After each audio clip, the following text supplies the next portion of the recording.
मेरे प्रिय भाई बहनों, मित्रों, साथियों एवं प्यारे बच्चों, आप सबको जय मसीह की। मित्रों, आप सब लोग अच्छे हैं, फिट हैं, स्वस्थ हैं, आप भले चंगे हैं। मित्रों, मुझे पूरा विश्वास है कि आप सब लोग अच्छी तरह से। मित्रों, मैं आज फिर आप लोगों के सामने उपस्थित हुआ हूँ। मैं आपके लिए, आपके परिवार के लिए, आपके बच्चों के लिए प्रार्थना करूंगा और सबसे पहले वचन बताऊंगा। मैं फिर प्रार्थना करूंगा। मित्रों, आज का वचन है नीति वचन। मित्रों, नीति वचन 30 अध्याय का 5 वचन है। मैं इस वचन के द्वारा बात करूंगा, इसी के आधार पर प्रार्थना करूंगा। परमेश्वर की प्रत्येक प्रतिज्ञा कसौटी सिद्ध है।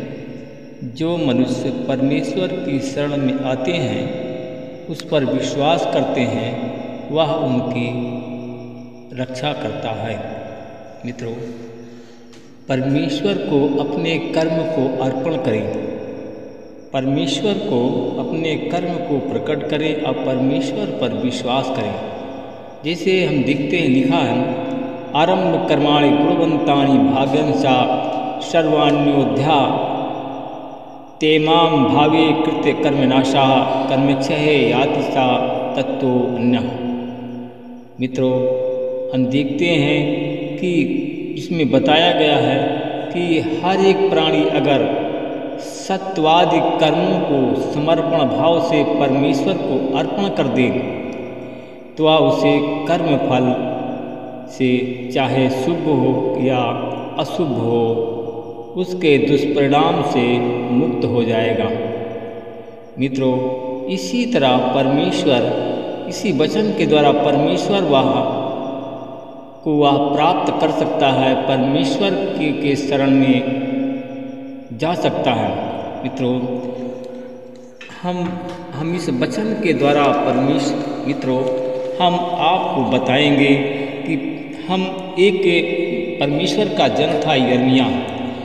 यिर्मयाह ने कई अधिकारियों से बताया और कहा कि प्रभु कहता है, जो व्यक्ति इस नगर में ठहरेगा वह शत्रु के तलवार और अकाल महामारी से मर जाएगा, परंतु जो व्यक्ति इस नगर से भाग जाएगा और वह कसदी सेना के शरण में जाएगा और वह जीवित बच जाएगा। मित्रों, उसने बताया, यिर्मयाह ने कहा, तुम लड़ाई की और लूट की तरह उसका प्राण बच जाएगा। मित्रों, परमेश्वर कहता है कि वह नगर, वह गांव, वह घर बेबीलोन के राजा की सेना के हाथ में सौंप दिया जाएगा, पर वह इस पर कब्जा कर लेगा। मित्रों, हम इस वचन द्वारा नबी यिर्मयाह ने कहा, उच्च अधिकारियों ने राजा से कहा, इस आदमी को अवश्य मार डालना चाहिए, क्योंकि यह नगर में बचे हुए सैनिकों का मनोबल घटा रहा है। वह अपनी इन बातों से नगरवासियों की हिम्मत तोड़ रहा है।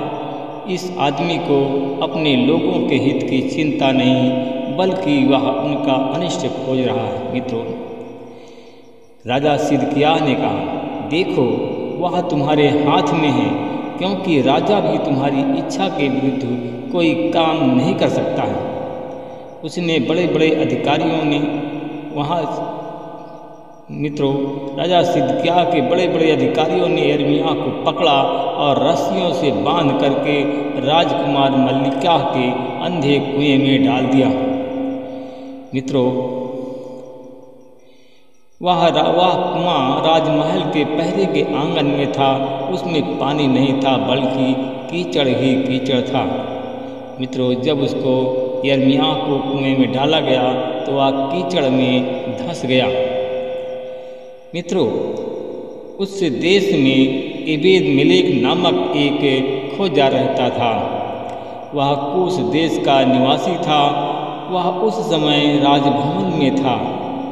मित्रों, जब उसने सुना कि यिर्मयाह अंधे कुएं में डाल दिए गए हैं, तब वह राजभवन से बाहर आया और राजा के पास में गया। मित्रों, उस समय राजा बिन्यामीन द्वार पर न्यायासन पर बैठे हुए थे। मित्रों, एबेद-मेलेक ने राजा से प्रार्थना निवेदन विनती किया, महाराज मेरे मालिक, इन उच्च अधिकारियों ने नबी यिर्मयाह को अंधे कुएं में डाल दिया है और यह काम करके बहुत बुरा काम किया है। नबी यिर्मयाह अंधे कुएं में भूखे से मर जाएंगे। नगर में भी कहा कि नगर और देश में भी रोजी का और रोटी का काल पड़ गया है। मित्रों, तब राजा ने एबेद-मेलेक को हुक्म दिया, तुम यहाँ से 3 सिपाही अपने साथ में ले जाओ और यिर्मयाह के मरने से पहले यिर्मयाह को अंधे कुएं से बाहर निकाल लाओ। तब में एबेद-मेलेक ने 3 सिपाहियों को ले जा करके राजमहल में गया। वहाँ भंडार गृह के तल घर में गया। वहाँ से उसने फटे पुराने कपड़े चिथड़े निकाले मित्रों, और उनमें रस्सियों से के सहारे यिर्मयाह के पास में अंधे कुएं में उतार दिया। मित्रों, एबेद-मेलेक ने पुकार कर कहा, यिर्मयाह से कहा कि ये फटे पुराने कपड़े और चिथड़े अपनी काखों में रस्सी के नीचे रख लीजिए, बांध लीजिए। मित्रों, यिर्मयाह ने ऐसा ही किया। तब उन्होंने रस्सी के सहारे यिर्मयाह को ऊपर खींचा और उनको अंधे कुएं से बाहर निकाल लिया। मित्रों, मैं आपसे पूछना चाहता हूँ, क्या आप लोग भी अंधे कुएं में फंसे हो? मित्रों, क्या आप लोग अंधे कुएं में फंसे हो या कीच दलदल में फंस गए हो? अगर ऐसा ही है मित्रों, तो अगर बाहर निकलना चाहते हो तो आप लोग हमारे साथ प्रार्थना में बने रहें। परमेश्वर आज आपको अंधकार से निकालेगा। परमेश्वर आज आपको कीचड़ से बाहर निकालेगा। आज आप स्वस्थ हो जाएंगे, आप कीचड़ से बाहर निकल आएंगे, आपका भविष्य बदल जाएगा। अनुग्रहकारी दयालु पिता परमेश्वर, मैं धन्यवाद करता हूँ आपका। आप प्रार्थना हमारी सुनने वाले परमेश्वर हैं, आप बचाने वाले परमेश्वर हैं, आप न्याय करने वाले परमेश्वर हैं। मैं आपका धन्यवाद करता हूँ। मित्रों, आप भी बोलें, न्याय करने वाले परमेश्वर आपका धन्यवाद हो। धन्यवाद हो परमेश्वर पिता, धन्यवाद हो परमेश्वर पिता। उसी प्रकार जो लोग धन्यवाद करते हैं परमेश्वर पिता, उनका आप न्याय करें परमेश्वर पिता। मैं उन लोगों के लिए प्रार्थना करता हूँ परमेश्वर, जिनके साथ में अन्याय हो रहा है और जो अन्यायी हैं परमेश्वर पिता, तेरे लोग हैं, उनके रास्ते से अन्यायी लोग चले जाएं परमेश्वर पिता। मैं धन्यवाद करता हूँ परमेश्वर पिता। मैं आपसे विनती प्रार्थना करता हूँ, जितने लोग हैं मैं देखता हूँ परमेश्वर पिता, हमारे आपके बहुत से जन लोग हैं, आपके विश्वासी लोग हैं परमेश्वर पिता, उनके साथ में अन्याय हो रहा है, अकारण उनको फंसाया जा रहा है, अकारण उन पर यातना दी जा रही है, अकारण उनको मारा पीटा जा रहा है परमेश्वर पिता। मैं उन भाई बहनों के जीवन में आपकी आशीष बोलता हूँ परमेश्वर पिता। यह सताव उनके जीवन से चला जाए, जो परमेश्वर पिता जो उनको हमारे तेरे आपके विश्वासी को मारने पीटने वाले हैं, वो तेरे शरण में आ जाए परमेश्वर पिता। तेरे लोगों को सताना बंद कर दें परमेश्वर पिता। परमेश्वर पिता, वो अंधे कुएं की इस दलदल में फंसे हुए हैं। जैसे कमल में कीचड़ रहता है परंतु उसका फूल बाहर रहता है, कीचड़ से ऊपर मेरे भाई बहनों, कीचड़ से आप ऊपर आ जाओ। ये संसार कीचड़ है, संसार धन का लोभ, लालच, मोह इत्यादि पैदा करता है।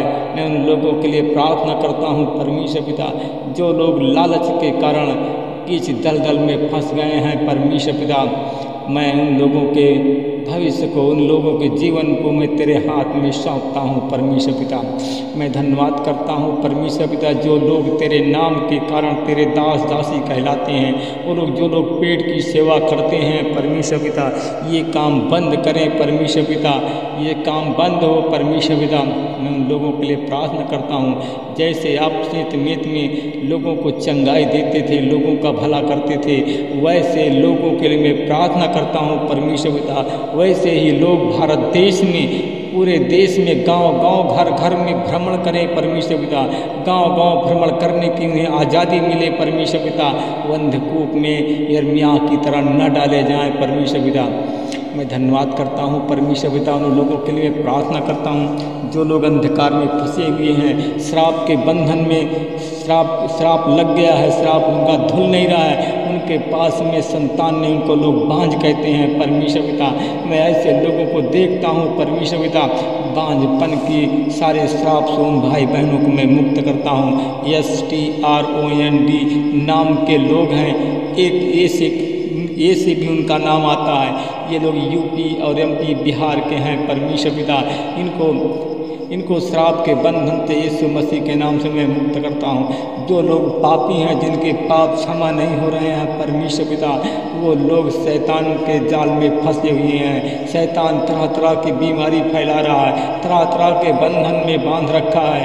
मैं ऐसे लोगों को यीशु तेरे नाम से शैतान के बंधन को तोड़ता हूँ, शैतान के बंधन से स्वतंत्र करता हूँ। मैं उन भाई बहनों के लिए प्रार्थना करता हूँ जिनके जोड़ जोड़ में दर्द है, चल फिर नहीं पाते हैं, उनको चलने फिरने की आशीष बोलता हूँ। मैं उन लोगों के लिए प्रार्थना करता हूँ जो लोग ICU में भर्ती हैं, जिनको बेहोशी हालत में पड़े हैं। मैं यीशु मसीह तेरे नाम से उनको हुक्म देता हूँ, उठ और बैठें और यीशु मसीह के नाम से बेहोशी से होश में आ जाएं और चंगे हो जाएं। मैं धन्यवाद करता हूँ परमेश्वर पिता। उन लोगों के लिए मैं प्रार्थना करता हूँ जितने लोग गरीब हैं परमेश्वर पिता, गरीब हैं, जिनके घर में खाने के लिए मोहताज हैं, जिनके बेटा और बेटियों की शादी करने के लिए पैसे नहीं हैं, उनके खातों में मैं मिनाइकल मनी को डालता हूँ और यीशु मसीह के नाम से तेरी आशीष, तेरा अनुग्रह को बोलता हूँ। मैं धन्यवाद करता हूँ भाई बहनों के लिए प्रार्थना करता हूँ परमेश्वर पिता। जो लोग परमेश्वर पिता तेरे लोग, आज मैं देखता हूँ परमेश्वर पिता पूरे उत्तर प्रदेश में आपके विश्वासियों के साथ में, आपके सेवकों के साथ में अत्याचार हो रहा है। मैं परमेश्वर पिता, मैं ऐसे लोगों के लिए प्रार्थना करता हूँ, अत्याचार करने वाले सब तेरे दास में तेरे दास हो जाएं, तेरे शरण में आ जाएं परमेश्वर पिता। उनको अंधकूप से बाहर निकाले परमेश्वर पिता। जैसे साउल से पौलुस बन गया था, उसी प्रकार वो लोग जितने सताने वाले हैं सब तेरे दास बन जाए परमेश्वर पिता। मैं जितने बीमारी प्रार्थना को जितने बीमार सुनते हैं सब अच्छे हो जाएं। जो लोग शैतान से शैतान से के जाल में फंसे हैं, शैतान से ग्रसित हैं, उन्हें आज़ाद करता हूँ यीशु मसीह के नाम से। प्रार्थना को मैं उद्धारकर्ता यीशु के नाम से मांगता हूँ। मित्रों, जिन लोगों ने हमारे चैनल को सब्सक्राइब कर लिया है, मैं उनके लिए हमेशा निरंतर प्रार्थना करूंगा। परमेश्वर उनको शांति दे।